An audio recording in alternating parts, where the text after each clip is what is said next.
السلام عليكم ورحمة الله وبركاته. ازيكم عاملين ايه؟ يا رب تكونوا في اتم صحة واحسن حال. قبل ما ابدأ معاكم الفيديو متنسوش الصلاة على النبي، اللهم صل وسلم وبارك على سيدنا محمد عليه افضل الصلاة والسلام. الفيديو بتاع النهاردة يا بنات روتين كده حلو. بصوا، انا كنت اساسا كنت بروغ الاوضه يعني وكده، وشلت الملايه قلت ان انا اغيرها، وطبعا نفضت شباك الاوضه ويعني يعني كنت شغاله كده مع نفسي بصراحه. بس فجأة كده قلت ايه، طب ما انا اصور فيديو معاكم واشاركه معاكم، يعني كده يبقى روتين كده ايه، روتين كده خفيف.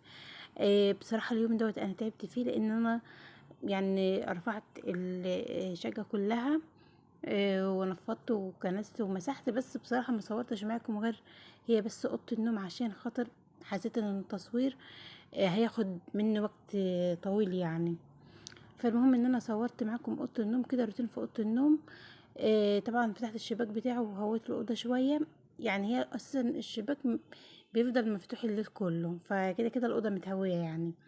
نفضت الشباك وقفلته، وشلت كده المرايه بتاعت السرير، وطبعا مسحت السرير والتسريحه والدولاب، بس طبعا المرايه ما مسحتهاش بصراحه عشان خاطر ما كانش عندي اللي هو الملمع الجزيز او الجلانس يعني، ما كانش موجود عندي. فالمهم ان انا ايه، مسحت كده الخشب وفرشت كده ملاية نظيفة، وبعدين شلت كده الفرشة اللي في الارض، نفضتها وطبقتها. وطبعا كمان الكنبة اللي انا حطاها في الأوضة دي، آه، حلوة برضو بصراحة، نافعانا في الأوضة كده يعني، بنقعد عليها يعني حلوة، مش واخدة مساحة، وهي الأوضة أساسا عندي مساحتها كبيرة يعني. ظبطت برضو الكنبة، وهنا كده قلت ان انا ايه، اكنس الأوضة ونمسحها مع بعضينا. اليوم كان طويل بشكل، والله العظيم تعبت. من لان طبعا لما رفعت وكنست ومسحته. وبصوا انا في حته اللي هي ايه، ما بعرفش ان انا اعمل الحاجه كده كروت يعني اللي هو مشي حالك، ما مش عارفه يعني لما اعمل الحاجه او انوي ان انا اعملها، طبعا ان هي لله وحده. احب ان انا اعملها، يعني اعمل الحاجة صح. قدمت مثلا اي حاجة عامة، يعني لو الحاجة اعرف اعملها لازم اعملها ايه، اعملها صح يعني، ما احبش الكروتة اللي هو مشي حيلك. فكده، فعشان كده كمان باخد وقت يعني باخد وقت في الحاجة، طبعا وقت ومجهود يعني وكده. هي شقة بتاعتي مش كبيرة، مساحتها مش كبيرة، بس برضو بنفتح وننفض ونكنس ونلمع ترابيزات ورفوف يعني، موال بصراحة. وطبعا غيرت الملايات كلها بتاع السريرين و... وشلت البياضات غسلتها والملايات غسلتها. وطبعا اول ما شلت الملاية والدفاية من على السرير، الدفاية دي احنا بنتغطى بيها يعني لما يكون الجو برضو بيسقع شوية بالليل، فبنتغطى بيها. شلتها كده مع الملاية ورحت خدتها كده ايه على طول، قلت عقبال ما اخلص تنظيف تكون الغسالة بتاعتي خلصت يعني دورت على الغسالة كده اهي على السريع.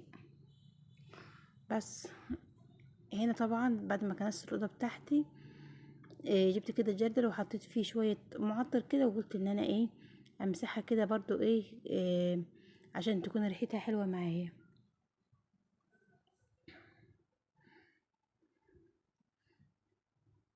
الواحد لما بينظف البيت بتاعه او الشقة بتاعته، بصراحة الواحد بيكون مرتاح نفسيا.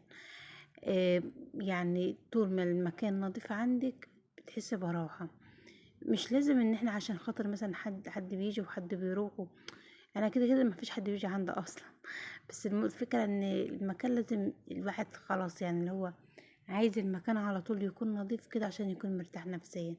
بصراحة اليومين اللي فاتوا كنت انا تعبانة، وفي نفس الوقت كان الجو كده يعني عفرة كده وتراب يعني مالي الدنيا. فالمكان بصراحة ما كانش مريح، والواحد كان يمسح ترابيزات وينفض شبابيك وبيبان برضو ما كانش بينفع. الحمد لله يعني جو تحس انه هو يعني هدي شوية يعني بس هو طبيعي الصيف اساسا كله تراب يعني.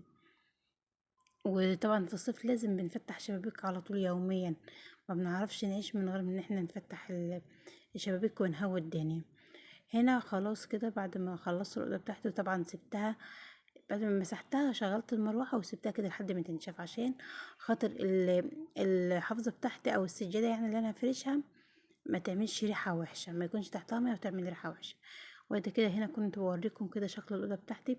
طبعا هتقولوا لي الملايه بتاعت السر مش ماشيه مثلا الفرشه اللي انت حاطاها والكلام ده كله. بصوا الملايات بتاعت السر ديت، اللودجوم دي، اللودجوم الساده، يعني اسعارها بتكون غاليه شويه. الملايات الساده بتكون حلوه وجميله وشكلها كمان اشيك من كده مليون مره، بس بصراحه يعني عشان تجيبي طقم سرير يعني معدي 700 جنيه. فاحنا بنستسهل ونعمل ايه، بنجيب الأطقم اللي هي ديت. يعني الطقم مثلا عامل 250، بيكون 4 قطع اللي هي ملاية ومخدة واتنين خدادية، فبيمشي الحال. يعني هي قالوا الحاجات السادة بتكون شكلها شيك، وهي خلاص دلوقتي كله بيحب الحاجات السادة، بيكون شكلها أشيك طبعا. بس بنجيب برضو ده ومرة كده ومرة كده يعني. وطبعا الأطقم السادة اللي لما بنجيبها بتكون غالية، فبنحب ان احنا نحافظ عليها شوية، يعني مش بنفرشها على طول. خلاص كده يا بنات، طبعا بعد ما خلصت الأوضة وفرشتها وظبطتها ورحت هنا كده دخلت. طبعا عملت حاجات كتيرة يعني في اليوم ده. طبعا مش الأوضة بس، عملت الشقة كلها. المهم بعد ما خلصت خالص دخلت كده على المطبخ، عملت ايه، عملت الغدا. بصوا كان عندي باقي بطاطس من امبارح، يعني من طبخت امبارح ونزلت معاكم الفيديو. فكان عندي باقي صينية البطاطس، فكنت شايلها في التلاجة، طلعتها كده. وكان عندي حتتين فراخ في الفريزر، طلعتهم طبعا فكوا وسلقتهم كده. وقلت ان انا ايه، احمر كده شوية مكرونة وكده، ويوم هيعدي وهيبقى زي الفل بإذن الله. عشان خاطر يعني انا ما عنديش استعداد اقف اعمل اي حاجة تانية اكتر من كده. يعني حاسة ان انا من كتر الوقفة والحركة، يعني بصراحة حاسة ان رجليا مش شايلاني، والله العظيم بجد رجليا كده مش شايلاني. اليوم اللي الواحد بيشتغل فيه كتير بيتعب بصراحة.